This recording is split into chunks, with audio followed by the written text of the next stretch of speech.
Hello everyone, welcome back to my channel. എല്ലാവർക്കും ഹബീസ് stitching വേൾഡിൻ്റെ പുതിയൊരിലേക്ക് സ്വാഗതം. അപ്പം ഇന്നത്തെ വീഡിയോ എന്ന് പറയുന്നത് നമ്മൾ ഒരു ഷോർട്ട് സ്റ്റോറി മാപ്പാണ് ചെയ്യാൻ പോകുന്നത്, അതായത് സ്റ്റോറി മാപ്പ്.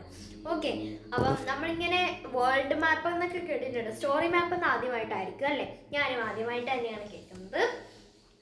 അപ്പം ഞാൻ നോക്കിക്കോളാം. ഒരു സ്റ്റോറിയെ നമ്മൾ ചുരുക്കി കുറേ സെക്ഷൻസ് ആയിട്ട് എഴുതുന്നതിനെയാണ് സ്റ്റോറി മാപ്പ് എന്ന് പറയുന്നത്. ഇത് ചിലപ്പോൾ പരീക്ഷയ്ക്ക് കാണാൻ ഇമ്പോർട്ടൻ്റ് ആയിരിക്കും. ഓക്കെ, അപ്പം ഇതാ ഇവിടെ നോക്കിക്കോളാം. ഇവിടെ ക്രോബോയ് എന്ന് പറയുന്ന പാഠത്തിലെ സ്റ്റോറി മാപ്പാണ് നമ്മൾ ചെയ്യാൻ വേണ്ടിയിട്ട് പോകുന്നത്. ഓക്കെ, അതായത് നമ്മൾ ആ ഒരു സ്റ്റോറി മാപ്പിൽ നോക്കിക്കഴിഞ്ഞാൽ ആ കഥയിൽ ഏകദേശം ഒരു സ്ട്രക്ചർ നമുക്ക് മനസ്സിലാകണം. അതായത് ഇന്ന പോലെയാണ് ആ കഥ സംഭവിച്ചിരിക്കുന്നത് എന്ന് നമുക്ക് മനസ്സിലാവണം.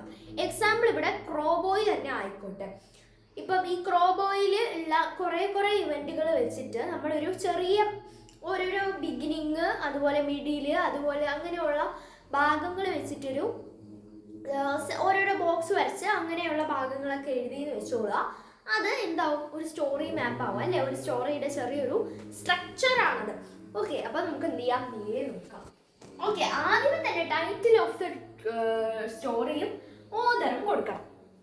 ഓക്കെ, അപ്പം നമ്മൾ ഒരു ബേസിക് ആയിട്ട് ഇപ്പോൾ കഥയുടെ ആണെങ്കിലും കവിതയുടെ ആണെങ്കിലും ആസ്വാദനം ഒക്കെ എഴുതുമ്പോൾ നേരെ നമ്മൾ എന്തുവാ എഴുതുക? This is a poem written by poem, അല്ലെങ്കിൽ story, this is a story written by ആരാണോ എഴുതിയത് ആളെഴുതുക. അതുപോലെ തന്നെ നെക്സ്റ്റ് എന്ത് ചെയ്യുക? ആ ഒരു കഥയുടെ പേര് എഴുതുക. This is A the story.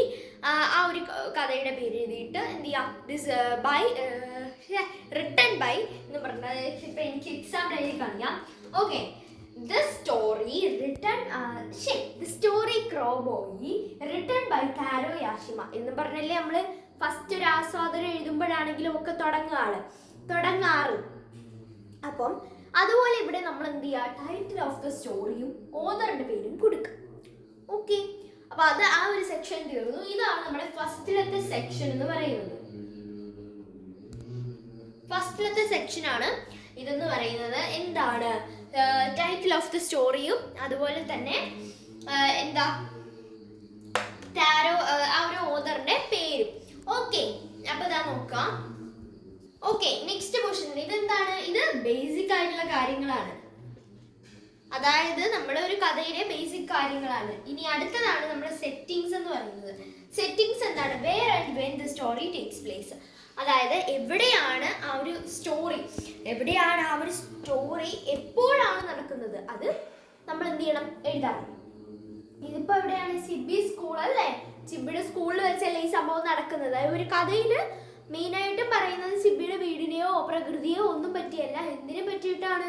ചിബിയുടെ സ്കൂളിനെ പറ്റിയിട്ടാണ് മെയിനായിട്ട് പറയുന്നത്. അപ്പം എന്താണ് നമ്മൾക്ക് തന്നിട്ടുള്ളത് വെച്ചിട്ട് നമ്മൾ എന്ത് ചെയ്യുക? ചിബി സ്കൂൾ എന്നാണ് ഇവിടെ എഴുതിയിട്ടുള്ളത്. അടുത്ത സെക്ഷനാണ്. അപ്പോൾ നമ്മുടെ സെക്ഷൻ നമ്പർ 2 തീർന്നു. എന്തായിരുന്നു സെക്ഷൻ നമ്പർ 2? 1. ഓക്കെ, ഇത് സെക്ഷൻ നമ്പർ 2 ആണ്. എന്താണ്? സെറ്റിങ്സ് ആയിരുന്നു. എവിടെ വെച്ചാണ് എപ്പോഴാണ് കഥ നടക്കുന്നത്. ഓക്കെ, അപ്പൊ ഇവിടെ ചിബി സ്കൂള്. അടുത്തത് മൂന്നാമത്തെ സെക്ഷൻ നമ്പർ 3 ആണ് നമ്മൾ ഇനി നോക്കാൻ വേണ്ടിയിട്ട് പോകുന്നത്. സെക്ഷൻ നമ്പർ 3 എവിടെ വെച്ചാണ്? ക്യാരക്ടേഴ്സ് എന്ന് വെച്ചാൽ എന്താ? മെയിനായിട്ട് നമുക്ക് ഓർമ്മ വരുന്നത് കഥാപാത്രങ്ങളെയാണ് അല്ലേ? എന്താണ് പറയുന്നത്? Important people or animals in the story. അതായത് നമ്മൾ കഥയിൽ പറയുമ്പോൾ ചില കഥകളിൽ നമ്മൾ ആ ഒരു 5 തന്നെ ലിറ്റിൽ ബോയ്, ഇത് 6ാം ക്ലാസ്സല്ലേ? ഇത് 6ആണ്. 5ാം ക്ലാസ്സിൽ ഒരു പാഠമുണ്ട്, ലിറ്റിൽ എൻജിൻ ദാറ്റ് കുഡ് എന്ന് പറയുന്ന ഒരു പാഠം. ആ പാഠത്തിലാണെങ്കിലും മനുഷ്യന്മാരൊന്നും ഇല്ല, ട്രെയിനും അതുപോലെ ടോയ്സുമാണ് അതിൻ്റെ അകത്തെ മെയിൻ ആയിട്ടുള്ള ക്യാരക്ടേഴ്സ് എന്ന് പറയുന്നത്. അതുപോലെ തന്നെ എല്ലാ കഥകളിലും മനുഷ്യന്മാരുണ്ടാവണമെന്നില്ല.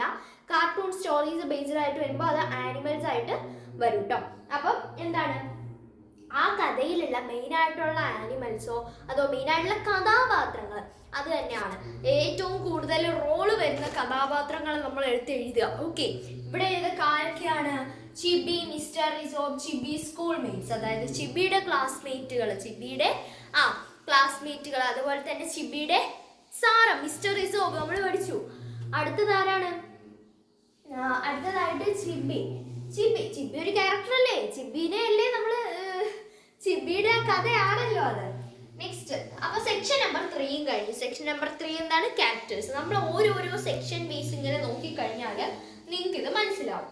നെക്സ്റ്റ് നോക്കാം, സെക്ഷൻ നമ്പർ 4. അതാണ് നമ്മുടെ കഥയുടെ തുടക്കം. അതായത് നമ്മളുടെ മാപ്പിന്റെ ആ ഒരു സ്റ്റാർട്ടിങ് ഏരിയ എന്ന് പറയുന്ന പോർഷനാണ് ഇപ്പൊ നമ്മൾ ഈ കാണിക്കുന്ന ആ ഒരു പോർഷൻ. ഓക്കെ, അപ്പൊ ദാ നോക്കിക്കോ.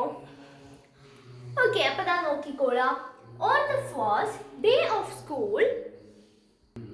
ഓക്കെ, അപ്പൊ ദാ ഇവിടെ നോക്കാം. ഇതിന്റെ ബിഗിനിങ് എന്ന് പറയുന്നത് on the first day of school ചിബി hides because he feels different and alone.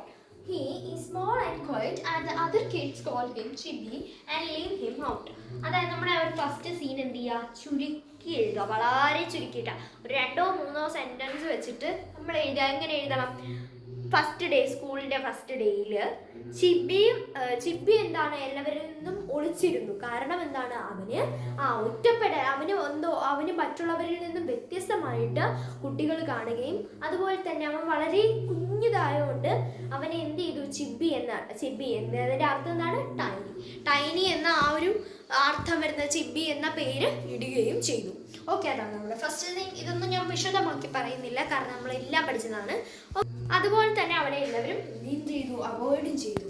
Next section number 5 നോക്കാം. ഞാനിങ്ങനെ എഴുതിയിടണ്ടല്ലോ സെക്ഷൻ നമ്പർ 5. ഓക്കെ, 5ന് നമ്മൾ C5 C6 അങ്ങനെ എഴുതിയിടുക, S6 S5 അങ്ങനെ എഴുതിയിടുള്ളൂ.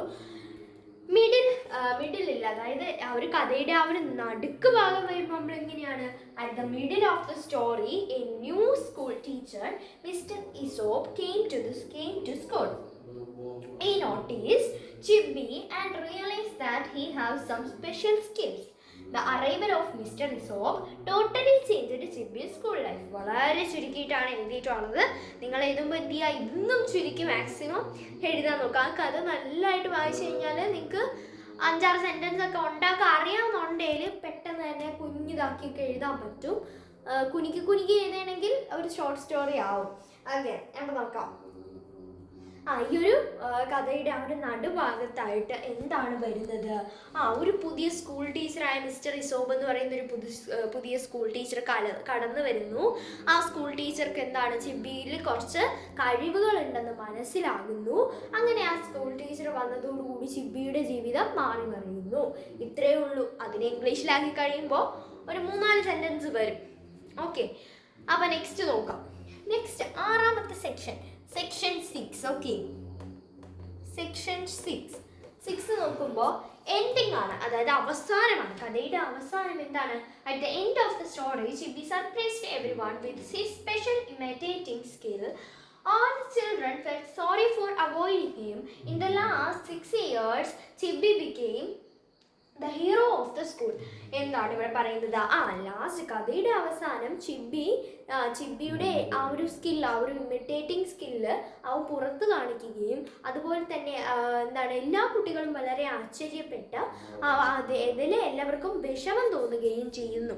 ഓക്കെ, വിഷമം തോന്നുകയും ചെയ്യുന്നു. ഇതിനാലാണ് എന്ത് ചെയ്യുന്നത്, പിന്നീട് എല്ലാവരും ചിബിയെ കൂടെ നിർത്താനും അതുപോലെ തന്നെ അവസാനം ചിബി ആയിരുന്നു ആ സ്കൂളിലെ ഹീറോ ആയിട്ട് മാറുകയും ചെയ്തു.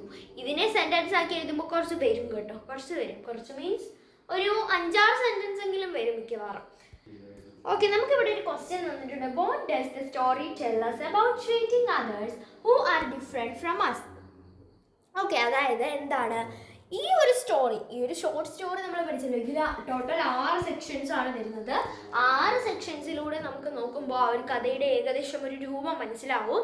ആ കഥ ഫുള്ളായിട്ട് മനസ്സിലാവില്ലെങ്കിലും ഏകദേശം 6-7 പേജുള്ള കഥയാണ് നമ്മൾ എന്ത് ചെയ്തത്, ചുരുക്കിയെടുത്ത് ഇത്രയുള്ള 6 സെക്ഷൻ ആക്കിയിട്ടുള്ള വളരെ ചുരുങ്ങിയ ഒരു കഥയാക്കി മാറ്റിയത്. പക്ഷേ ഇതിൻ്റെ അകത്ത് എന്തെങ്കിലും സീൻസ് മിസ്സായിട്ടുണ്ടോ? ഇല്ല, നമ്മൾ മാക്സിമം സീൻസ് എല്ലാം ഉൾക്കൊള്ളിച്ചിട്ടുണ്ട് അല്ലേ.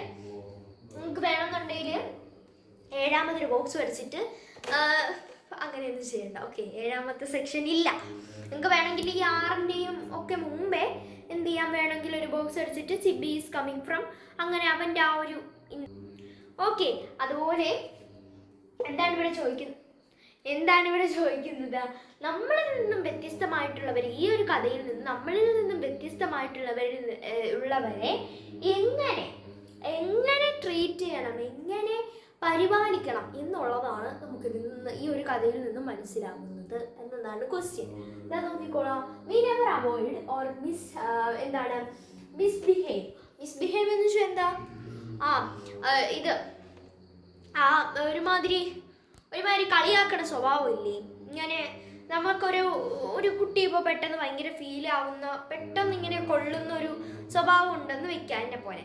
ഓക്കെ, അതായത് എനിക്ക് ഭയങ്കരമായിട്ട് ഫീലാവും എന്തെങ്കിലും പറഞ്ഞു കഴിഞ്ഞാൽ. പക്ഷെ ഇപ്പം ഞാൻ മാക്സിമം അതിനൊക്കെ ഒത്ത് നിൽക്കാറുണ്ട്. അപ്പം എപ്പോൾ എന്നെ ആരെന്ത് ചെയ്താലും ആ ആളുകൾ ഇങ്ങനെയാണ് പറയുക, sorry sorry sorry sorry sorry, അയ്യോ സോറി സോറി സോറി, ഇങ്ങനെയാ പറയാം.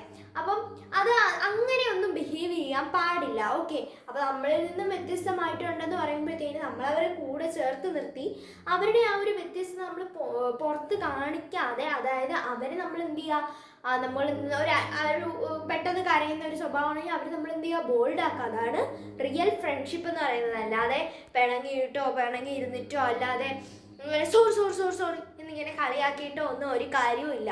ഓക്കെ, അപ്പോൾ നോക്കാം. അപ്പോൾ നമ്മൾ എന്ത് ചെയ്യുക, അവരോട് അങ്ങനെ കളിയാക്കുന്ന രീതിയിലൊന്നും പെരുമാറാൻ പാടില്ല. ഓക്കെ, അതുപോലെ everyone has their own skills. അവരവർക്ക് അവരവരുടെ കഴിവുകളുണ്ട്. ഓക്കെ, അതുപോലെ we should keep them closer to us. അതായത് നമ്മളവരെ ചേർത്ത് പിടിക്കുക. അങ്ങനെയൊന്നും ഒരിക്കലും ഒരു നല്ല ഫ്രണ്ട്, അത്രയും അടിപൊളിയായിട്ടുള്ള ഒരു ഫ്രണ്ടിന് മാത്രമേ ഈ പറഞ്ഞ കാര്യങ്ങളൊക്കെ ചെയ്യാൻ പറ്റുള്ളൂ. അങ്ങനെ ഒരു ഫ്രണ്ട് എനിക്ക് ഏഴിലുണ്ടായിരുന്നു ഗൈസ്. ആ കുട്ടിക്കാരി ഇനി കുറച്ച് സ്കൂളുകൾ മാറിപ്പോയപ്പോൾ അവള് വേറെ സ്കൂളിൽ പോയി. ഓക്കെ, അതെനിക്ക് നല്ല വിഷമമുണ്ട്. Never judge a book by its cover. അതിൽ നിന്ന് നമുക്ക് മനസ്സിലാവുന്നത്, നമ്മൾ ഒരിക്കലും ഒരാളുടെ ആ ഒരു രൂപം വെച്ചിട്ടൊന്നും അവരെ എന്ത് ചെയ്യാൻ പാടില്ല, ജഡ്ജ് ചെയ്യാൻ പാടില്ല. അവരെ നമ്മൾ എന്ത് ചെയ്യണം, അവരുടെ ഉള്ളിലുള്ള ആ ഒരു സ്കിൽസും കൂടെയൊക്കെ നോക്കിയിട്ട് വേണം അവരെ മനസ്സിലാക്കാൻ. ഇത് ഒരുപാട് പ്രശസ്തമായ ഒരു പഴഞ്ചൊല്ലാണ്. ഓക്കെ, അപ്പോൾ ഇന്നത്തെ വീഡിയോ ഇത്രയുള്ളൂ. എല്ലാവർക്കും ഇഷ്ടപ്പെട്ടിരിക്കുന്നു. ഇഷ്ടമായാലും സബ്സ്ക്രൈബ് ചെയ്യുക, ലൈക്ക്, ഷെയർ, സപ്പോർട്ട് ചെയ്യുക. അപ്പോൾ നാളെ എത്ര പേർക്ക് സ്പെഷ്യൽ ക്ലാസ് സ്കൂളിലുണ്ട് എന്നുള്ളത് കമൻറ്റ് ചെയ്യുക. നാളെ 9:15 മുതൽ 3:45 വരെ ഞാൻ ഇരുന്ന് SS ഇംഗ്ലീഷും പഠിക്കണം. അതായത് ഏകദേശം എത്ര മണിക്കൂർ വരും എനിക്ക് അറിഞ്ഞുകൂടാ. ഓക്കെ ഗൈസ്, അപ്പോൾ ഇന്നത്തെ വീഡിയോ ഇത്രയുള്ളൂ. എല്ലാവർക്കും ഇഷ്ടപ്പെട്ടിരിക്കുന്നു. ഇഷ്ടമായാലും സബ്സ്ക്രൈബ് ചെയ്യുക, ലൈക്ക്, ഷെയർ, സപ്പോർട്ട് ചെയ്യുക. അപ്പോൾ ഇത്രയുള്ളൂ. ബൈ.